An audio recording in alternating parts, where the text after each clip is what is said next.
When I talk about living out loud, I'm not talking about skydiving, because I'm really not ever going to jump out of a plane. I promise you that. Though I just might do a little indoor skydiving at that iFly joint. I had my eye on that when I was in Orlando. Nevertheless, my kind of living out loud is doing what I want to do, how I want to do it, and when I want it done. Over the years, I've come to realize that while I love going to the city, I'm really not urban. I'm, as my kids would say, granola. Actually, I'm very granola. I like to do things like hike in the woods, plant flowers, recycle, make jewelry, buy organic, be in nature, wear natural hairstyles, contemplate colors at the beach, and go to farmers markets. It's hot out. So I just played a few games of pickleball this morning, then drove out to Ocala to their farmers market, because I love their farmers market. They have some really good stuff.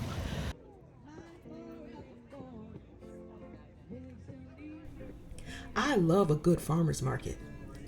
See, I'm a visual person, so how things look appeal to my spirit, and I interpret what I see to have deeper meaning than the obvious.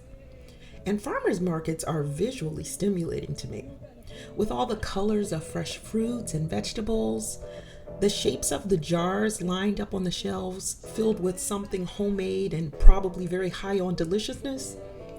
The hominess of vendors watching and waiting, and they're sitting in those slingback chairs you buy at Dick's or Big Lots and you take to your kids' soccer games. And they're watching on as the folks from the community saunter around, browsing, looking at all the merchandise. And of course, the big blue sky and the sun shining down on me. It's a place that puts me in the mindset of eating healthily, living under my budget, and buying locally. I say, what you guys got over here? Okay. Do you mind? I vlog. Do you guys mind if I videotape? I don't mind. Can you give me permission to use your? I give you permission to vlog. I am Denise from Herbal Research. No, that's okay. These are all handcrafted organic herbs that I put together myself. I have tinctures. I have elderberry syrup, sea moss, the capsules. I sold out of a few things here. I have turmeric and I have tea blends that I put together. So this is called Gramps Lightning Dip. Yep. This is my grandfather's recipe. Oh, okay. Okay. So I can pick it out? Yep, just pick it up. Okay. In the back of me is my favorite produce stand. I'm gonna go over here and they had some wonderful sweet potatoes. Their carrots were extremely delightful. Okay, tell me just a little bit about your produce stand. We get produce from anywhere, all across the farmers of Florida. We get a few things from California, other stuff from other states that they keep our farmers from being happy to grow food for us to eat. So a lot of people don't realize that if the farmers die out and then the generation don't continue, we won't have any food. They said that all the land is being sold up for houses anyway. So that's one of the reasons why I'm trying to get back into food. A lot of people falling out for houses and stuff like that, but houses ain't where it's at. Food where it's at. So you get how do you get all this? I go to farmers that grow it, and then they come to a farmer's market nearby, and then they issue it out and they'll ask the price, what they grow with it, what they fertilize with it, stuff like that. I have so much love for people who like to produce things. Like those who grow food and flowers, people who craft, like making jewelry, leather goods, pottery, candles, those who make homemade teas or candies and jellies and jams. Oh, I bought a strawberry jalapeno jam that is banging, and it tastes better each time I use it. Those jalapenos settle into the sweetness of the strawberries. Spread that on some toast in the morning with a couple of eggs and a cup of tea. Now that's some good eating. We lose sight of the creators, the producers, the craftspersons, the people making the products we buy, because we just go into the supermarket or the department store and just pick up what we normally buy. Do we ever stop to think about who made it or how it was made? Thank you very much. I see that, darling. Oh, thank you. I All right, appreciate it. thank you. All right, have a good one. Oh, you too. You have a nice day. Bye-bye. Well, we good now. Thank you. Yep, thank you. Have a nice holiday. You too. Thank you, sir. All right. Okay, so tell me a bit about your product. Well, we have homemade kombucha, and my husband is a chemical engineer by trade and got turned on to the product through my brother-in-law who made it for home, and he started making it himself, and people kept saying, this is so delicious, you should sell it. And so that's how it began a little bit over a year ago, and so it is a fermented tea that provides probiotics for your gut. People drink it for their gut health, and it helps your digestive system.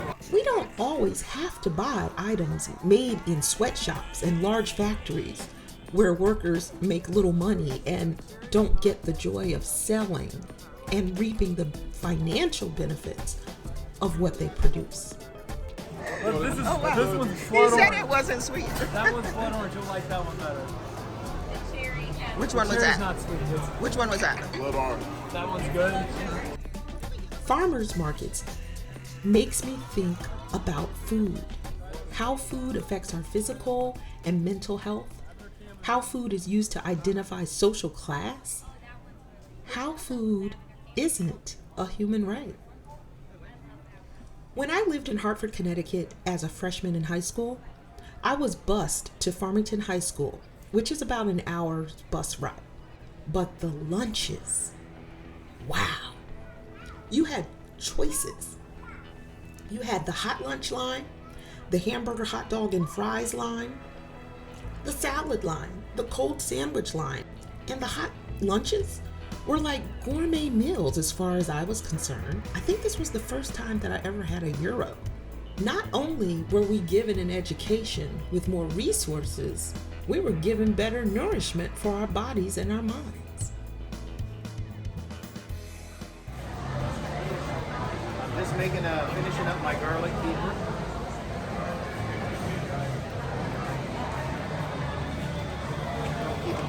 You don't keep garlic in the refrigerator. Keep it in one of these on the counter.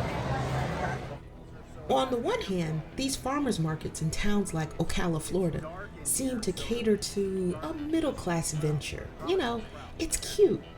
You're cool. You're progressive if you go to the farmers market with your reusable bags and dogs on leashes and tastes for kombucha.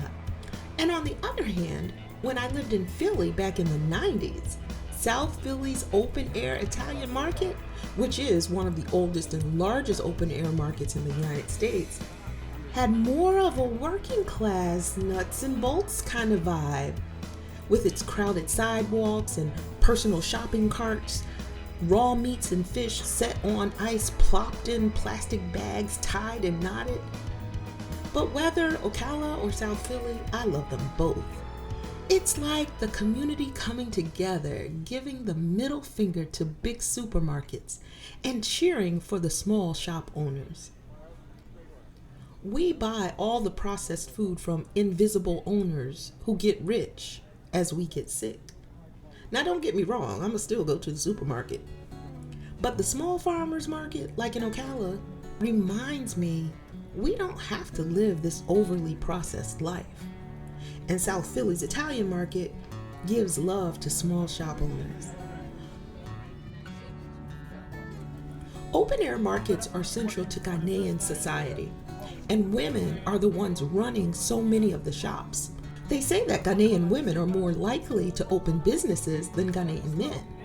Well, go ahead with your bad selves, because it's hard out here for women entrepreneurs. Only God knows how hard it was for women in the Bible, like Priscilla to sell her tents and Lydia to sell her purple dye. Only God knows, because the men who wrote the Bible didn't write too much about the women. But that's another episode.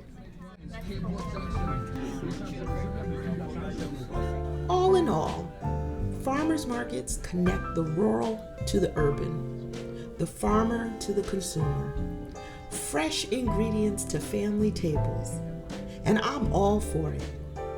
It doesn't matter if I'm the first one in the marketplace or the last one to leave. God always blesses me with some fresh food to nourish this here body, and I'm thankful for her continued blessings.